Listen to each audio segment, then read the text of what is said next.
now is Hugh Hewitt. He's going to be one of the panelists for CNN's GOP debate. That's on December 15th. So, Mr. Hewitt, first your reaction to Trump saying that he saw thousands of Muslims in New Jersey celebrating on September 11th.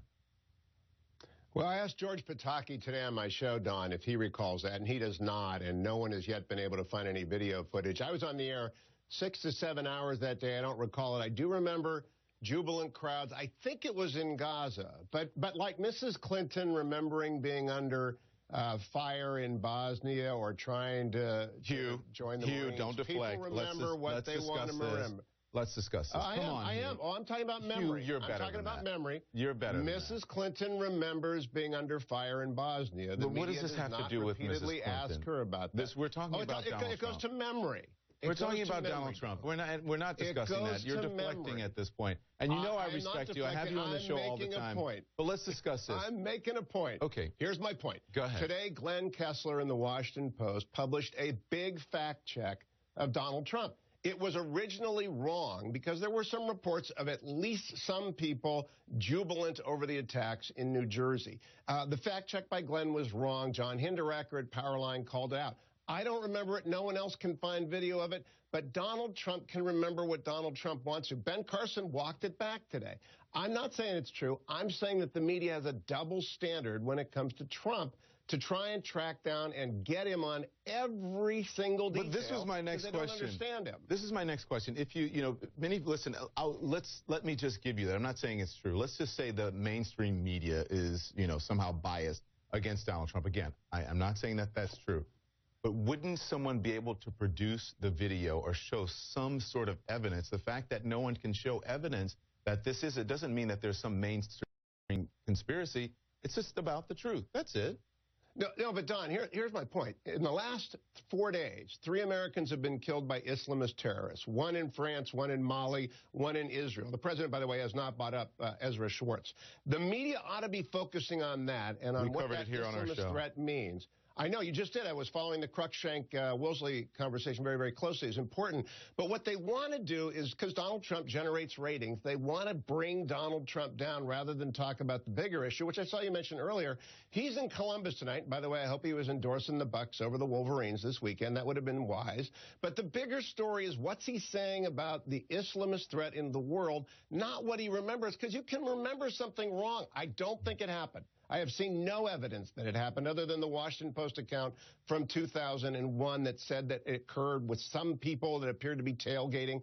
It's a convoluted thing, but I don't think it happened. Nevertheless, let's move on and move to the fact that 3 Americans are dead, 180-plus Frenchmen are dead, 500 are wounded, Brussels is locked down, Mali is under attack, Israel's had a series of terrorist attacks, and the media wants to go after Donald Trump on something he remembers? Well, Donald Trump is, listen, Hugh, with all due respect, Donald Trump is running to be the leader of the free world. And what I'm saying here is if Donald Trump brings ratings, as you say, then why would the media want to bring him down? What's in it for the media to bring down someone who brings them big ratings? They just pay attention to whatever he has to say. All I'm asking for is when Hillary Clinton remembers being under sniper fire in Bosnia, or when Hillary Clinton remembers trying to join the Marine Corps, that as much time is spent on her unusual memories as are spent on Donald Trump's unusual memories. Yeah. Because what the media is not doing is applying the same level of scrutiny to Democrats as they are to Republicans. And I just want that to level out, Don. That's just got to level out. I do remember, Hugh. 15th. I covered the last election, the last 2 elections, and this election very closely right here on CNN. And I remember a big deal was made about Hillary Clinton and the helicopter and all of those issues. We covered that ad nauseum. That was part of the last two elections. No, this is fact checkable. Do you think you spent as much time on I don't know that. I can't, covering Hillary I don't know on that. Bosnia? I'm not a fact checker, but yeah. I do know that it was covered. So let's move on. Let's move on. Let's talk. Okay. Do you think that this is going, because Donald Trump is at the top of the polls, followed by Ben Carson. Do you think that this is going to affect them negatively at all? It doesn't seem to affect Donald Trump at all. Where was he tonight? He was in Columbus because there's a big Buckeye-Michigan game going on. He has a huge audience in Columbus. The people that support Donald Trump actually gain energy from media attacks on Donald Trump. They don't like it. They believe that it's part of the effort to silence them by silencing Trump. And so it's not going to hurt Donald Trump. I don't know if it grows his numbers either. I see a race right now with the top tier being Trump, Carson, Rubio, and Cruz, and then another tier there with Chris Christie, John Kasich, Jeb Bush, and Carly Fiorina, and then the rest of the gang. We'll see if we shake that up on December the 15th. I think this is a commander-in-chief debate. I think this is a debate about who's going to lead the country in very difficult times. And I think the most important issue will be, what will you do in the aftermath of a Paris-style attack in the United States? Tom Cotton was on my show tonight, and he said, and he just got back from the Middle East, every American, you, Don, me, Hugh Hewitt, everyone should be saying, what will we want done after a Paris-style attack in the United States? Well, we should want that done right now. It will not be fly-specking candidates' memories. It will be talking about what ought we to do about terrorism. All right, to that point, Donald Trump tonight talking about the Paris attacks. Listen. They're calling them all sorts of names, all these beautiful, incredible names. The word I hear more than any other name is mastermind. The mastermind.